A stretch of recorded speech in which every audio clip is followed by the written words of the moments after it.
สวัสดีค่ะคุณผู้ชมคะขอต้อนรับเข้าสู่รายการ Lightning Talk กับสายสวรรค์ขยันยิ่งชุดพิเศษข้าพระบาทเพื่อน้อมรำลึกในพระมหากรุณาธิคุณหาที่สุดมิได้ของพระบาทสมเด็จพระปรมินทรมหาภูมิพลอดุลยเดชค่ะวันนี้จะพามารู้จักกับสถานศึกษาที่ก่อตั้งขึ้นหรือว่ามีจุดกำเนิดจากกระแสพระราชดำริของพระบาทสมเด็จพระปรมินทรมหาภูมิพลอดุลยเดชนะคะซึ่งพระองค์ท่านได้มีพระราชดำรัสความตอนหนึ่งว่าขณะนี้ยังมีบุคคลอีกจำนวนมากที่มีความตั้งใจจริงมีศรัทธาขวนขวายหาความรู้เป็นวิชาชีพใส่ตนแต่ประสบปัญหาไม่มีความรู้พื้นฐานและไม่มีทุนทรัพย์เพียงพอที่จะเข้าศึกษาในสถาบันการศึกษาวิชาชีพระดับต่างๆได้หากมีช่องทางช่วยเหลือบุคคลเหล่านี้ให้มีความรู้วิชาชีพที่เขาปรารถนาย่อมจะเป็นประโยชน์ต่อสังคมและประเทศชาติได้พระราชดำรัสในพระบาทสมเด็จพระปรมินทรมหาภูมิพลอดุลยเดชและพระราชดำรัสนี้เองค่ะก็นำมาซึ่งการทดลองจัดการเรียนการสอนในรูปแบบการศึกษานอกระบบตั้งแต่ปีพุทธศักราช 2519 จนถึงวันนี้แนวทางการเรียนการสอนตามพระราชดำรินี้ยังคงอยู่ยืนยงและได้รับการพัฒนาทั้งระบบการบริหารจัดการและหลักสูตรการจัดการเรียนการสอนมาจนถึงปัจจุบันแต่รายละเอียดเป็นอย่างไรเรามาฟังเรื่องราวของโรงเรียนพระดาบสกันกับดร.สมยศเจตเจริญรักผู้อำนวยการโรงเรียนพระดาบสปัจจุบันนี้ค่ะสวัสดีค่ะผอ.คะขอบพระคุณมากๆค่ะที่จะมาเล่าเรื่องราวการศึกษานอกระบบซึ่งจริงๆแล้วเป็นเรื่องทันสมัยมากเมื่อปี 2519 ถูกต้องครับเริ่มต้นมายังไงคะผอ.เล่าให้ฟังนิดนึงค่ะคืออย่างที่ได้อ่านพระดำริของในหลวงท่านไปเมื่อสักครู่นี้นะครับคือเมื่อปีพศ2519เนี่ยช่วงนั้นผมว่าประเทศไทยเองยังมีสภาวะความยากจนของประชาชนอยู่ค่อนข้างเยอะผู้คนที่อยากจะเรียนเนี่ยนะครับแต่ว่าไม่สามารถเรียนได้อันนึงด้วยจากความขาดแคลนทุนทรัพย์นะครับหรือความไม่พร้อมบางประการเนี่ยครั้นจะกลับเข้ามาเรียนในระบบซึ่งระบบขนาดนั้นเนี่ยมันก็มีเงื่อนไขต้องมีวุฒิอย่างนั้นวุฒิอย่างนี้ถูกต้องใช่ครับคนที่ไม่อยู่ในเกณฑ์เนี่ยก็เลยหมดโอกาสในหลวงดำริอย่างที่ว่านี้ก็ทำให้เป็นโอกาสครั้งที่สองของผู้คนที่จะได้เริ่มต้นชีวิตมีอาชีพครับรูปแบบที่มีกระแสพระรา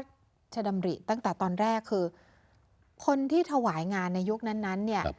ก็ต้องตีความแล้วก็จัดระบบใหม่ทั้งหมดเลยใช่ไหมคะเพราะว่าในสมัยนั้นยังไม่มีการศึกษานอกโรงเรียนหรือว่าการศึกษานอกระบบหรือการศึกษาตามอัธยาศัยแบบทุกวันนี้เลยค่ะตอนนั้นแปลพระราชดำริออกมาเป็นแนวทางการทำงานกันยังไงครับผอ.คือแรกๆก็เหมือนกับจะไปทำตามโรงเรียนในระบบนะครับพระองค์ท่านก็บอกว่าไม่ใช่ให้อีกแบบหนึ่งให้ทำแบบบ้านๆคำว่าบ้านๆหมายถึงว่าจริงๆแล้วครูกับศิษย์เนี่ยถ้าอยู่ในระบบเนี่ยมันมีกำแพงบางอย่างกั้นอยู่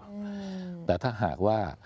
มาใช้ระบบของการเรียนการสอนนะครับที่ครูเป็นผู้ให้แล้วครูเนี่ยเป็นผู้ที่มีความรู้มีความสามารถพร้อมจะถ่ายทอดด้วยความเต็มใจส่วนศิษย์ ก็มีความประสงค์จะเล่าเรียนวิชาด้วยความเต็มใจและภาคเพียรพอภาพอย่างนี้ขึ้นมาก็เลยกลายเป็นชื่อคำว่าพระดาบสขึ้นมาคำว่าพระดาบสน่าจะสะท้อนถึงบุคลิกลักษณะของรูปแบบการเรียนการสอนนี้ด้วยนะคะและทำให้หนึ่งนึกถึงระบบอย่างหนึ่งที่เรียกว่าอาสมศึกษาคือสมัยก่อนเวลาที่เราจะไปเรียนวิชาอะไรกับผู้รู้ผู้เชี่ยวชาญหรือว่าครูบาอาจารย์สมัยโบราณเนี่ยเราต้องไปปรนนิบัติรับใช้ครูไปกินไปนอนอยู่ในอาสมกว่าจะได้ต่อความรู้ต่อวิชาการแต่ละเรื่องจะเป็นแบบนั้นถูกต้องครับโรงเรียนพระดาบสก็มาแนวนี้มีลักษณะอย่างนี้ค่อนข้างชัดเจนก็ตรงที่ว่าคือผู้สอนเนี่ยผมคิดว่าความสำเร็จในการสอนให้คนมีอาชีพปัจจัยสำคัญอยู่หลายๆเรื่องอย่างที่หนึ่งนะครับผู้เรียนต้องมีความประสงค์อยากจะเรียนด้วยสองคือผู้สอนก็ต้องมีวิทยาการมีความสามารถและมีความเต็มใจที่จะถ่ายทอดถ้าขาดสองสิ่งแล้วนะครับองค์ประกอบอื่นๆก็ไม่มีความหมายทีนี้ในหลวงท่านทรงเล็งเห็นเรื่องนี้ซึ่งเป็นความมหัศจรรย์มากนะครับผมมาทำงานเนี่ยพอนั่งศึกษาโอ้นี่คือเมื่อเท่าไหร่40 ปีที่แล้วใช่ค่ะพระองค์ท่านทรงเล็งเห็นอย่างนั้นแล้วเป็นพระมหากรุณาธิคุณอย่างใหญ่หลวงเลยคือคนเนี่ยพอรับโอกาสครั้งที่2เนี่ยนะครับโอกาสนี้มนุษย์ไม่ได้มีง่ายๆนะครับผมเชื่ออย่างนั้นที่สำคัญที่สุดคือโอกาสที่จะให้มีอาชีพทีนี้ต้องมาตีความว่าอาชีพนิดหนึ่ง คืออาชีพเนี่ยกับงานเนี่ยแตกต่างกัน สอนให้คนทำงานกับสอนให้คนมีอาชีพเนี่ยไม่เหมือนกัน ค่ะ อาชีพเนี่ยคือหนึ่งต้องมีความรู้ในเรื่องที่ทำต้องมีความเชี่ยวชาญในเรื่องที่ทำสุดท้ายต้องมีความรับผิดชอบในงานที่ตัวเองทำสามอย่าง ดังนั้นคำว่าอาชีพเนี่ยซึ่งเรามักจะติดปากกันว่าเนี่ยคนนี้เป็นมืออาชีพเขามืออาชีพเนี่ยเรายกย่องนะว่าครบทั้งสามด้านคำถามก็คือจะสอนให้คนเป็นมืออาชีพ มี ทำ ครบ ยังไง ทั้ง3ด้านแบบนี้ได้ ทำได้ยังไงใช่ครับ คือจริง ๆ แล้วก็ไม่ใช่เรื่องง่าย แต่ในหลวงเนี่ยทรงดำริแนวทางให้ว่าสอนเนี่ยลำดับที่หนึ่งครูก็ต้องเต็มใจสอน แล้วต้องหาครูที่มีความรู้มีความเชี่ยวชาญมา ค่ะ ส่วนเด็กนะครับ ก็ต้องให้เขาเต็มใจที่จะเรียนด้วย ค่ะ นะครับ องค์ประกอบสองอย่างเนี่ยพอถึงเวลา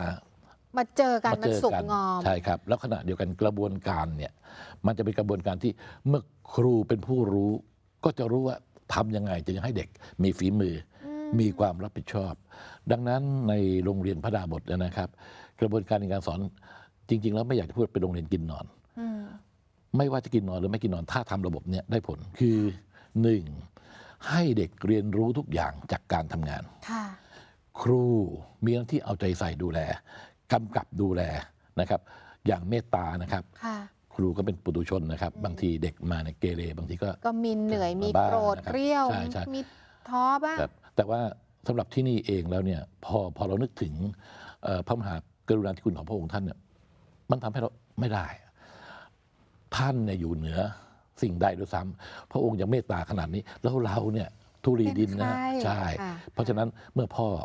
บอกอย่างนี้เราทำตาม แปลว่านี่คือปรัชญาการทำงานของครูในโรงเรียนพระ ถู ดาก บ ต้องใช่ครับ ของผู้บริหารโรงเรียนพระดาบท ถูก ที่ ต้อง สนองแนวพระราชดำริมา ถูกต้องครับ 40 ปีจนถึงวันนี้ ใช่ครับ พอเป็นพอคนที่เท่าไหร่ของโรงเรียนนะ ประมาณคนที่ ค่ะ 5 จริงๆถ้าเป็นหมายถึงเป็นเอาเป็นเรื่องเป็นราวจริงๆอะ ค่ะ ผมจะเป็นคนที่สอง ค่ะ แต่ก่อนนั้นก็เป็นนอกรูปแบบอยู่นะครับ เป็นครูใหญ่บ้างเป็นอะไรบ้างนะครับ ค่ะ ทีนี้สิ่งหนึ่งที่นำมาสู่วันนี้ได้เนี่ยเรียนตรงๆนะครับว่า เพราะผู้บริหารของมูลนิธิคือมีนักปราชญ์เป็นผู้กำหนด แนวคิดให้ผมเข้าไปทำงานเนี่ยคือเราเองเราก็ไม่ได้คุ้นกับงานตรงนี้นะ ค่ะ ผมเป็นอาจารย์สอนในมหาลัยมาก่อน ค่ะอยู่ แล้ว ในระบบ ถูก แข็ง ต้องฮะ ด้วยใช่ไหม ใช่ ค่ะ คือสอนเด็กพวกนั้นน่ะไม่ต้องสอนเยอะก็เป็น อ่า แต่พอสอนพวกนี้นี่คนละเรื่องนะฮะ ค่ะ ผมเรียนรู้ใหม่หมดเลยนะเอ่อท่านประธานกรรมการมูลนิธิกรรมการบริหารนะครับ ท่านบอกว่าอาจารย์ไปศึกษาดำริของในหลวงให้ดีๆนะว่าคืออะไรเราทำยังไงพอกลับไปศึกษาถึงได้เข้าใจ ค่ะ ก็มาตั้งรำทำงานแต่ขณะเดียวกันคือผู้หลักผู้ใหญ่ก่อนหน้านี้ ท่านก็วางรูปแบบไว้อย่างดี โดยเฉพาะอย่างยิ่งครูนะครับ ครูที่โรงเรียนพระดาบทเนี่ยมีอยู่ด้วยกันสองกลุ่มใหญ่ ค่ะ ๆ กลุ่มหนึ่งเนี่ยเป็นครูประจำเป็นศิษย์เก่าของพระดาบทที่เราคัดเลือกขึ้นมา อ๋อ ค่ะ ครับเขาจะเข้าใจชีวิตอย่างนี้มันตั้งแต่เขาเป็นนักเรียน ค่ะ แล้วก็ส่งเสริมให้เขาเรียนให้สูงขึ้น ค่ะ ให้พอที่จะมีความสามารถมาสอนน้องๆรุ่นใหม่ ก็เข้าอกเข้าใจกัน ถูก ว่า ต้อง ผู้มา ครับ เรียนต้องการอะไร เข้า ต้องแก้ ใจ ปัญ บรร หา ยากาศ อะไร นั้น กั ใช่ อันที่สองอันนี้สำคัญที่สุดก็คือเรียกดาบทอาสา ค่ะ พวกนี้คือพระฤาษีตัวจริงเลย คือผู้เชี่ยวชาญในแขนงต่างๆ ถูกต้ ที่ อง ประกอบอาชีพนั้นๆอยู่ ใช่ครับ เชี่ยวชาญแต่ว่ามีจิตอาสาอยากจะมาส ถูกต้ อง น ครับ แบบนี้มีเยอะไหมคะ มากในประเทศไทยนะครับ ค่ะ เพียงแต่ว่าเราค้นไม่เจอเท่านั้นเองแต่ที่นี่เนี่ยผมโชคดีมาก หลายคนเดินขึ้นมาเป็นอาสาสมัคร แต่แน่นอนนะครับ ไม่ใช่ว่าทุกคนจะได้สอนนะ ค่ะ คือคำว่าการสอนเนี่ยเขาต้องให้ถูกฝาถูกตัวกับเรื่องที่จะสอน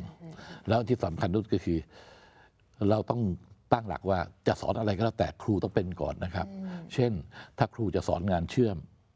ครูต้องเชื่อมเก่ง เชื่อม นะ เป็นก่อน แปล นะ ว่าต้องเชี่ยวชาญชำนาญในงานนั้นจริง ถูกต้อง ๆ ไม่เอาครูแบบทฤษฎี ใช่ ไม่เอาแบบมาอ่านหนังสือให้ ใช่ครับ เด็ก ใช่ ฟังไม่ใช่ ครับ เพราะว่าคนที่มาเรียนก็ไม่ใช่เด็กกัน ครับผมใช่ ที่เหมือนในระบบ ใช่ครับ แล้วที่สำคัญที่สุดคือ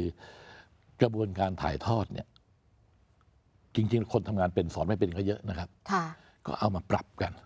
ซึ่งจริง ๆ แล้วเนี่ยคนที่เขาเชี่ยวชาญจริง ๆ บางครั้งเนี่ย ถ้าหัวใจไม่กว้างนะ บางทีก็ไม่ค่อยยอมรับนะครับ อ่า แต่ที่นี่ดีมาก ค่ะ มีแต่ดาบทอาสา มา ที่ ช่วย มี กัน จิตวิญญาณในการ ถูต้ สอนทั้งนั้น ใช่ เล ครับ ย แล้วเขาเอาเด็กเป็นที่ตั้ง เอางานของในหลวงเป็นที่ยึดเหนี่ยว เพราะฉะนั้นทุกคนเนี่ยจะเต็มร้อย ครูที่มาทำอาสาเนี่ยไม่มีค่าตอบแทนนะครับ เหรอคะ ครับก็แต่ว่า แต่ใช้เวลาว่างจากงานประจำเขามาเหรอคะหรือว่ายังไง ส่วนหนึ่งเนี่ยถ้าเป็นคนที่ทำงานในปัจจุบันนี้ ค่ะ เราก็จะร้องขอให้เขาเสียสละเวลามา ค่ะ อีกส่วนหนึ่งคือผู้ที่เกษียณอายุชีวิตการทำงาน อ๋อ แล้ว เกษียณแล้วแต่ ครับ ยังมีกำลังวังชา ถูกต้องครับ ยังคง ใช่ครับ ฉับไวและ ค ก็ รับ มีจิตวิญญาณในการสอน ใช่ครับ แบบนี้ก็เชิญมาส มา อน ช่วยกันทำครับผม อ๋อ นี่ก็เป็นอะไรบางอย่างที่เราค่อน คื ข้าง อมัน จะส ง บา ด ยใจ มันงดงามมาก งดงาม นะ ครั คะ บครับ คือรูปแบบของโรงเรียนพระดาบทมันงดงาม ครับ มาก ครับ คือพอฟังแบบนี้ถามต่อเลยค่ะว่าตอนนี้เท่าที่เราได้ยินว่ามีมูลนิธิพระดาบท ครับใช่ครับ แล้วก็มีโรงเรียนพระดาบทโครงสร้างเป็นยังไงคะในการทำงาน ครับคือเริ่มแรกเนี่ยปี2519โรงเรียนตั้งมาก่อน โรงเรียนตั้งก่อน ตั้งก่อน มูลนิธิมาทีห มา ลัง ทีหลังนะครับ โรงเรียนตั้งก่อนอย่างมีประวัติที่บอกว่าเริ่มดำเนินการทดลองเปิดอบรมเมื่อปี 2519 ครั้งแรกเนี่ยนะคะ ใช่ครับ เป็นอบรมวิชาช่างไฟฟ้าวิทยุค่ะ ครั คุ บ ณผู้ชม ใช้สถานที่ของสำนักพระราชวังเลย อยู่บริเวณตรงข้ามหอสมุดแห่งชาติท่าวาสุกรี เปิดรับบุคคลที่มีความตั้งใจจริงมาเนี่ยนะคะ ไม่ว่าจะเป็นข้าราชการทหารตำรวจพลเรือนที่ผ่านศึกทุพพลภาพมาเรียนกันก่อนนะคะ แล้วก็การทดลองครั้งแรกเนี่ยเมื่อเดือนสิงหาคมมีผู้เข้ารับการอบรมเพียง 9 คนเท่านั้นเอง ใช่ครับ นี่คือจุดเริ่มแรกของการเรียนการสอน ครับ โรงเรียนพระดาบท ครับ9 คนแล้วจบแค่6 คนนะ ค่ะ ไม่ได้แปลว่าทั้งหมดจะสำเร็จ ใช่ นะ ครั คะ บ ก็ขึ้นอยู่กับความพร้อมหลาย ๆ อย่าง คือองค์ประกอบก็คือ ถ้าอยากเรียนตัวเองก็ต้องบังคับตัวเองด้วยถูกไหมครับ ต้องมีวินัย ถูก ต้อง ต้อง ตั้งใจ ใช่ เรียน ขณะเดียวกันครูนะครับ ถ้าจะสอนเนี่ยจำนวนเยอะๆก็สอนไม่ไหว ค่ะ คือบ้านเราเองเนี่ยถ้าสิทธิ์รุมครูเนี่ยไม่ไหว ค่ะ ต้องอาจจะ1 ต่อ 1 หรือ1 ต่อ 2เนี่ย อัตราให้พอเหมาะ ครับใช่ครับ ที่นี่อัตราถือว่าใช้ได้เลยนะครับ บางทีครู1 สิทธิ์5ครู อ๋อ 1 สิทธิ์3นะครับ ใกล้ชิดดูแลได้ ใช่ ทั่ว ครับ ถึง ใช่ ทีนี้พอเป็นโรงเรียนในลักษณะแบบนี้เริ่มมาจาก 1 วิชาชีพ แล้วก็ค่อย ๆ ขยายเป็นแต่ละวิชาชีพไป ครับ แล้วมูลนิธิตั้งมาตอนไหนนะคะ ก็ปี อ๋อ 2533 นะครับ ค่ะ ก็ตั้งขึ้นมา ก็โครงสร้างก็คือมีมูลนิธิเป็นแก่นนะครับ คอยดูแลเรื่องการเงินนะครับ เรื่องธุรการทั้งหลาย เรื่องการรับเงินบริจาค แล้วก็มี สนับสนุนโรงเรียน ถูกต้องครับ โรงเรียนก็มีหน้าที่ปฏิบัติการไป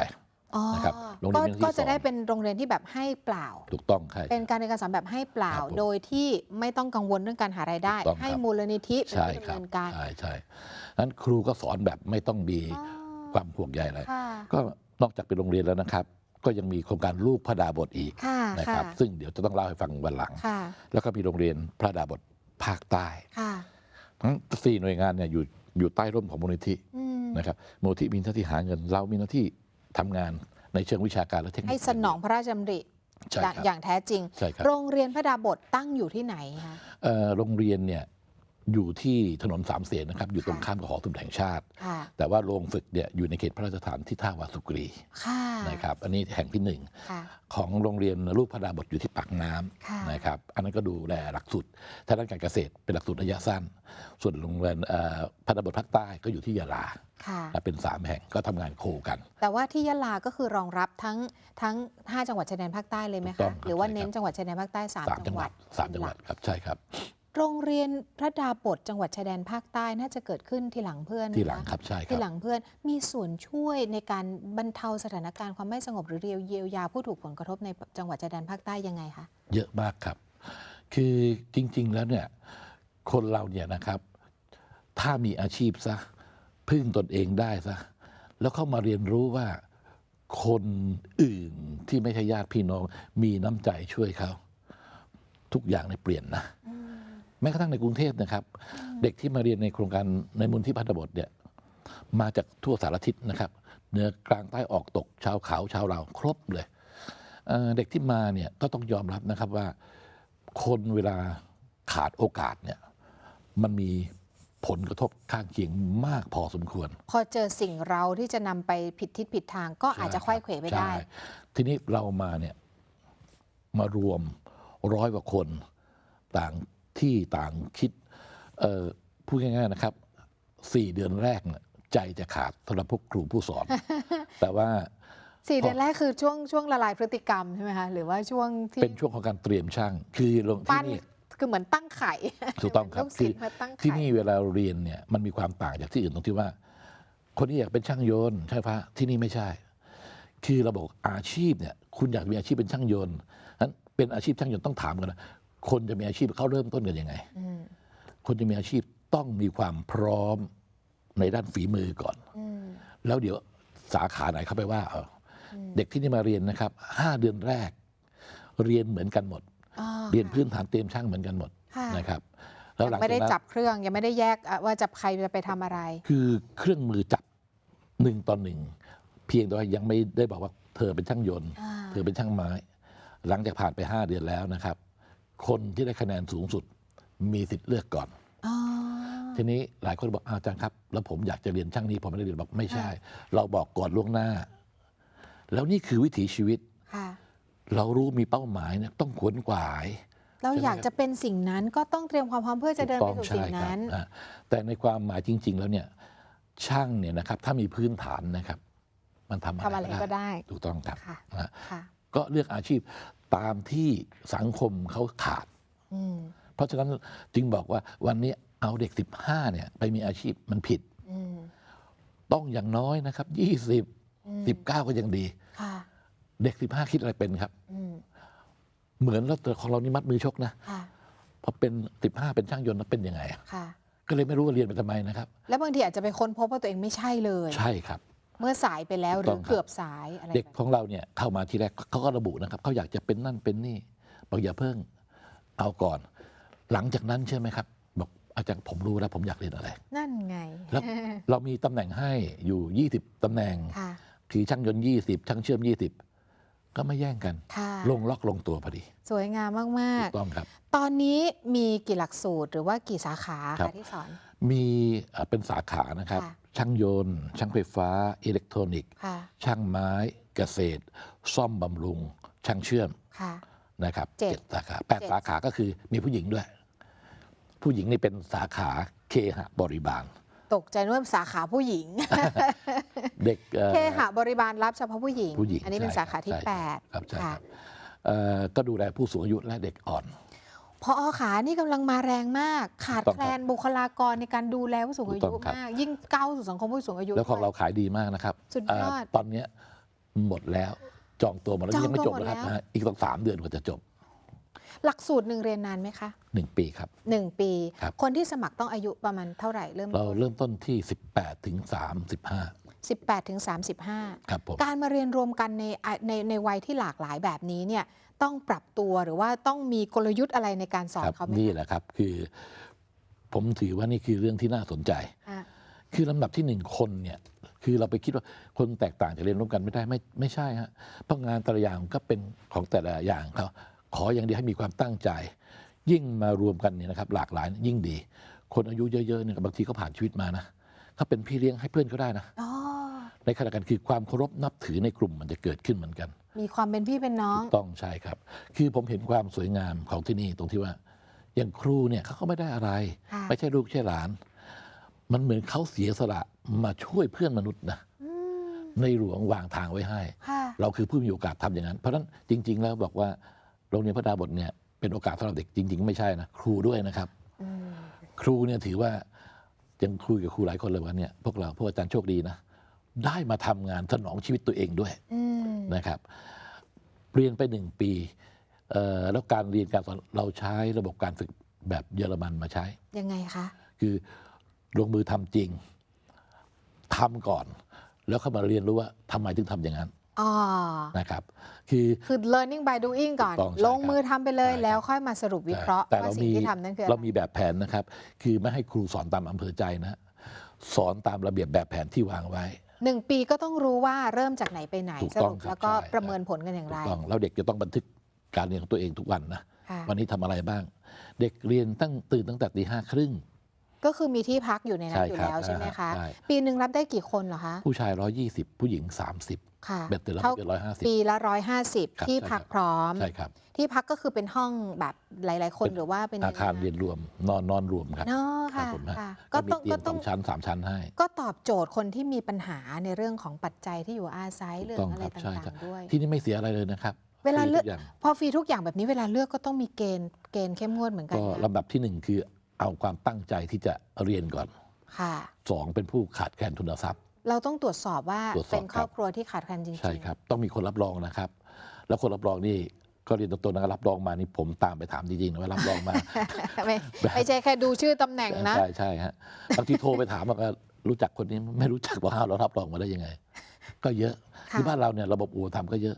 นะ แต่ ครับ เราต้องเข้มข้น เข้มข้นเพราะว่า เรา เราบ รั อบ กว่า ได้น้อย มีอยู่แค่นี้ แล้วก็เงินนี้นอกจากของในหลวงพระราชทานให้แล้วเนี่ยยังเป็นศรัทธาของประชาชน อ๋อ ที่เขาให้มาอีกนะครับ ค่ะ ตอนแรกเห็นว่าเป็นเงินส่วนพระองค์ที่พระราชทาน ตั้งต้นให้ ใช่ไหม รั คะ บใช่ครับ ที่พระราชทานพระราชทรัพย์ส่วนพระองค์สนับสนุนตั้งต้น ครับผม เป็นเดือนนี่คือเดือนละ 5,000 บาทตั้งแต่แรกเลยนะคะ ใช่ครับ ตั้งแต่ปี ใช่ครับ 2519 จนกระทั่งพอเป็นมูลนิธิก็คงจะเบา เบา ไม่ไป ขึ้นใช่ ระคายเคืองเบื้องพระยุค ใช่ ล ครับ บาท ครับ ก็ดำเนินการหาทุนเอง แล้วก็ ถูต้อง หล่อเลี้ยง ใช่ โรงเรียน ใช่ เอง ใช่ น่าสนใจมาก ๆ เลยค่ะ แล้วก็เป็นความงดงามของโรงเรียนที่ดำเนินรอยตามเบื้องพระยุคลบาทของพระบาทสมเด็จพระเจ้าอยู่หัวภูมิพลอดุลยเดชอย่างแท้จริงนะคะ ช่วงหน้ากลับมาฟังผอ.พูดถึงส่วนตัวค่ะ ว่าการทำงานตรงนี้มันได้เติมเต็มจิตวิญญาณอย่างไร น้อมนำเอาแบบอย่างของในหลวงรัชกาลที่ 9 มาใช้ในการดำเนินชีวิต และการบริหารงานที่โรงเรียนพระดาบทอย่างไรค่ะ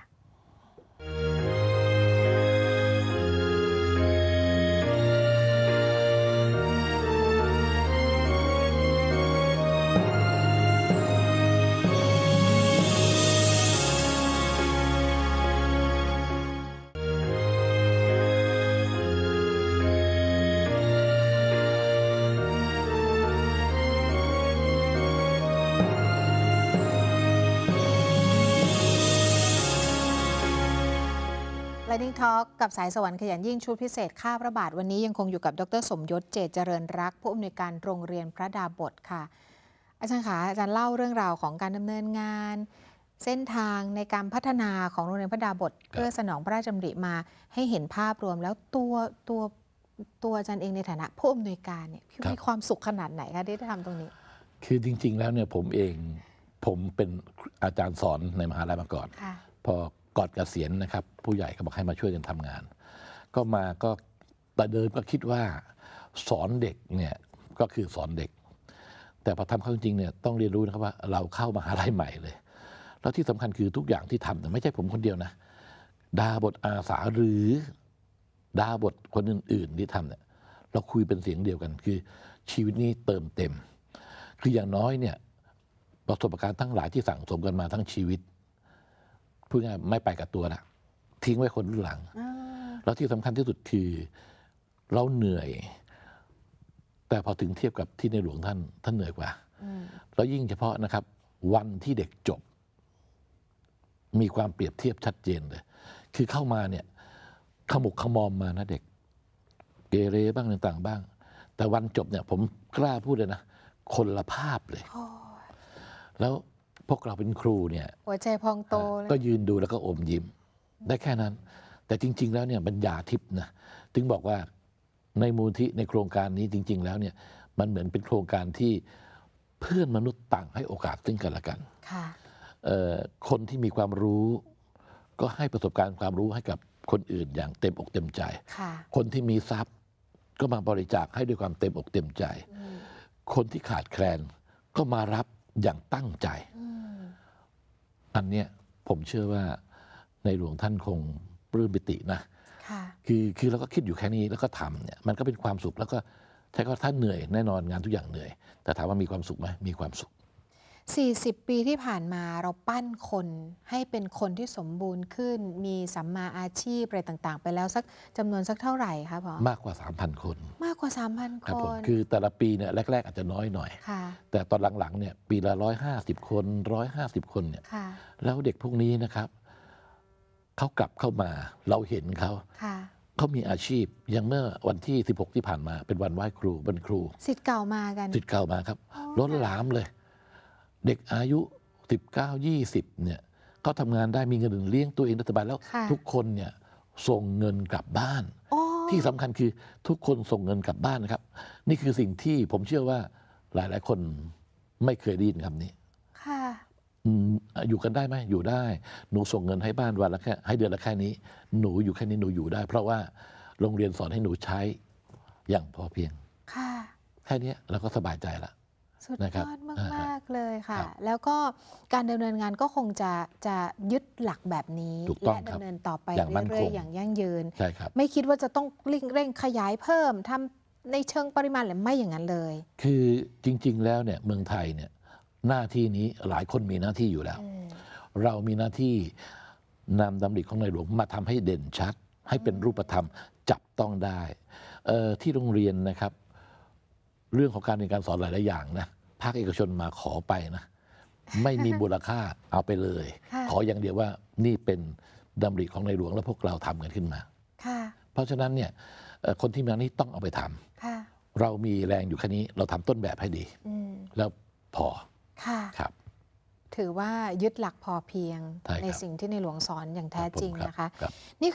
คือต้นแบบวิธีคิดในหลาย ๆ เรื่องค่ะ ทั้งต้นแบบการเรียนการสอนต้นแบบการเป็นผู้ให้